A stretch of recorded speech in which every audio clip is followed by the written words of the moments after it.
سب سے بڑا اعتراض یہ کرتے ہیں کہ حضرت ابو بکر نے اپنا جانشین بنا دیا حضرت عمر کو، عمر نے اپنا جانشین بنا دیا حضرت عثمان کو، اسی طریقے سے امیر معاویہ نے اپنے بیٹے یزید کو جانشین بنا دیا۔ میں یہ کہتا ہوں کہ جانشین بنانا ناجائز ہے، کس نے کہا؟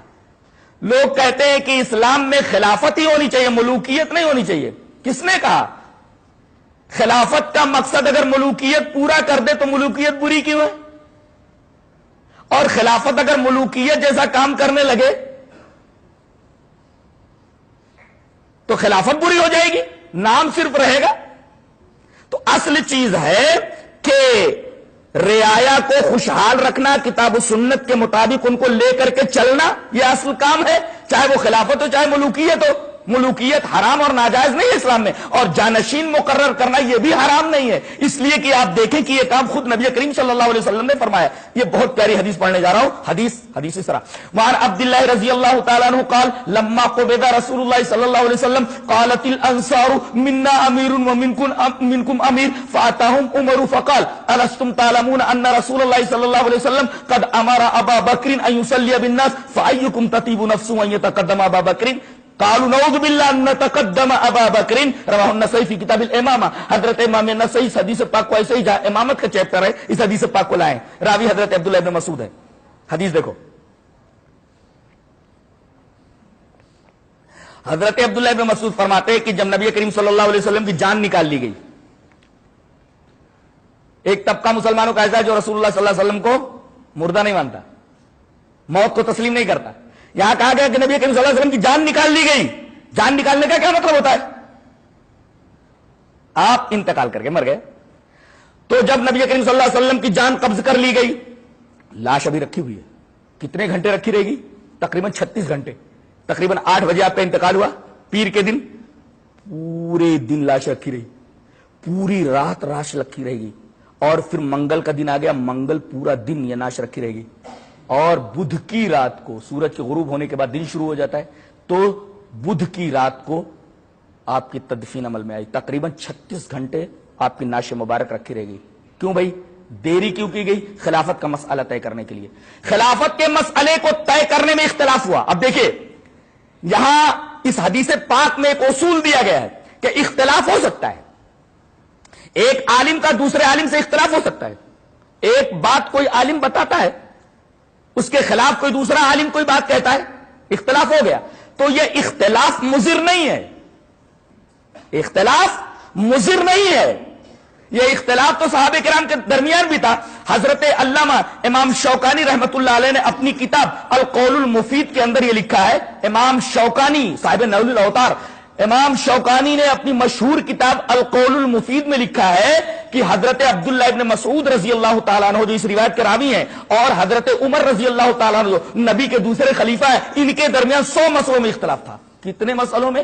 100 مسئلوں میں، اور زندگی میں 3 مسئلوں میں اتفاق ہو گیا، 97 مسائل میں مرتے دم تک اختلاف رہا۔ اللہ، اس کا مطلب یہ ہوا کہ اس طریقے کے اختلافات مضر نہیں ہیں۔ بعض لوگ کہتے ہیں کہ مولانا ایک آدمی رکوع سے اٹھتے وقت ہاتھ سینے پر باندھ لیتا ہے، اسے پوچھا گیا بھائی تم ایسا کیوں کرتے ہو؟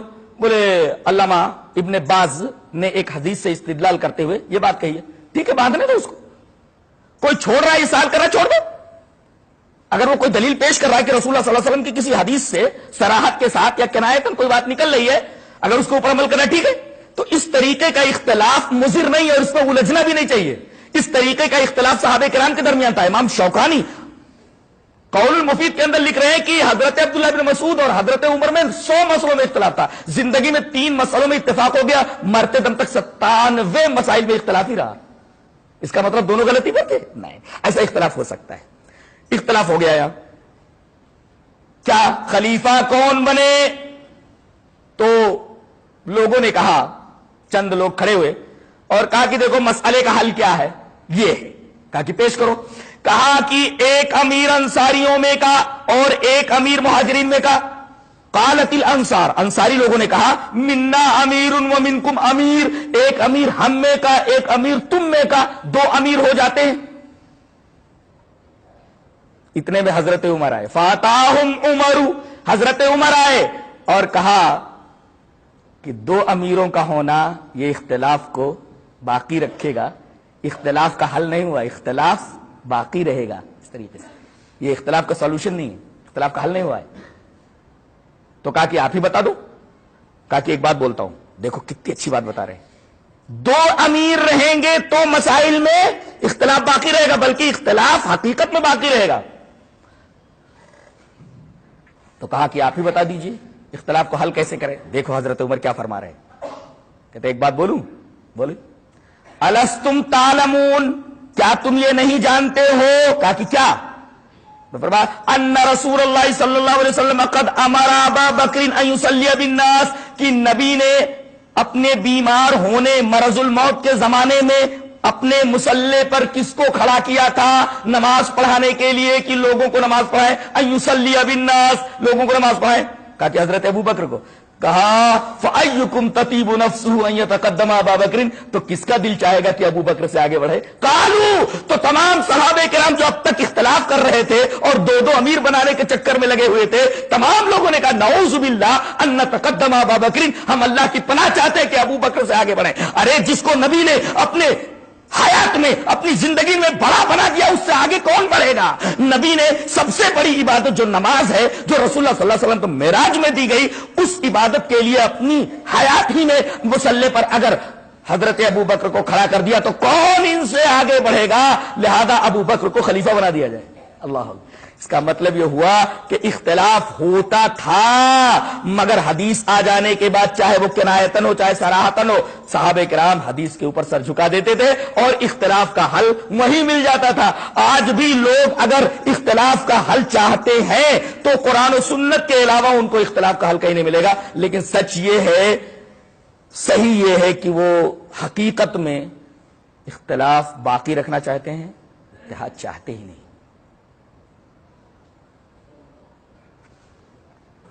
بتائیے، آپ نے اپنی حیات میں نماز پڑھانے کے لیے کس کو بڑھایا؟ ابو بکر کو۔ اشارہ کس بات کی طرف تھا کہ میرے بعد جانشین کس کو بنانا، خلیفہ کس کو بنانا؟ حضرت ابو بکر کو۔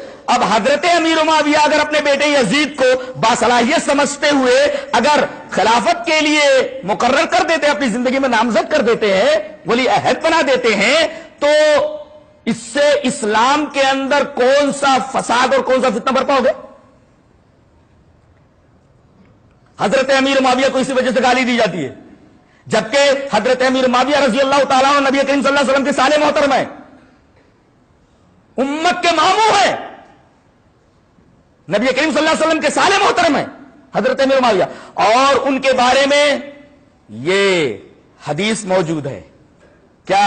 وان عبد الرحمن ابن ابی امیرہ رضی اللہ تعالیٰ عنہ وکان من اصحاب رسول اللہ صلی اللہ علیہ وسلم عن النبی انه قال لمعاویہ رضی اللہ تعالیٰ عنہ اللہم اجعلہ ہادیا مہدیا وہدہ، رواہ ترمذی فی کتاب المناقب۔ حضرت امام ترمذی اس حدیث پاک کو اسے کتاب المناقب کے اندر لائے، حضرت عبد الرحمن ابن ابی امیرہ جو رسول اللہ صلی اللہ علیہ وسلم کے صحابی ہیں، وکان من اصحاب رسول اللہ صلی اللہ علیہ وسلم، رسول اللہ صلی اللہ علیہ وسلم کے ایک صحابی ہیں، وہ کہتے ہیں کہ نبی کریم صلی اللہ علیہ وسلم نے فرمایا، ان نبی صلی اللہ علیہ وسلم، کیا فرمایا؟ کس کے بارے میں؟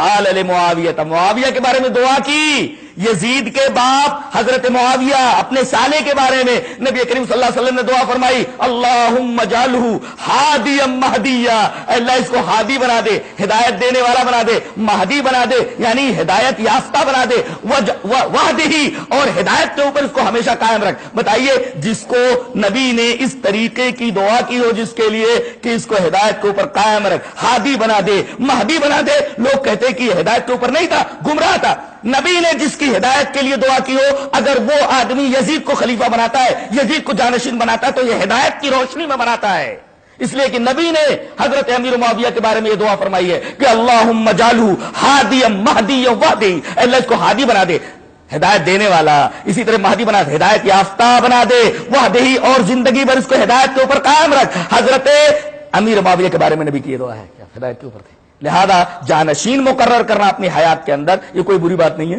اس کو خواہ مخواہ شیعہ حضرات نے اچھال دیا ہے۔